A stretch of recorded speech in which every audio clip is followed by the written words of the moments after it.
Changing the alternator on this 2011 Toyota Sienna minivan V6 model. To pull it out, I didn't have to pull off the front bumper. I pulled out the dual fan assembly, the air part of the air box assembly, took out the oil filler, oil level check stick. I put this piece of cardboard right here to protect the radiator, and it slides right out. And now to access that bolt back there that a couple other videos say is super difficult to get to, I've got a couple extension wobblers. That's why I took it off.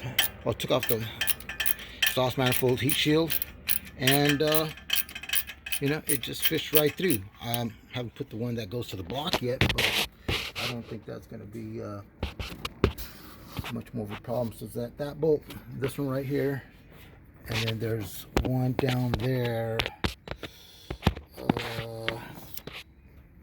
I just fished it through right here. I just stuck my hand.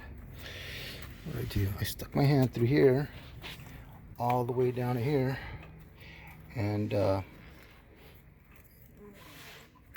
see if I can get my hand down there. And I can spin it. I'm tightening it right now with my fingertips. And then you just get a box end or one of these to tighten it up. And I think, yeah, I had my doubts about removing the whole front bumper assembly. Other guys said they didn't have to, which I'm glad they said they were able to pull it off without doing that. So just to let you guys know, it's doable.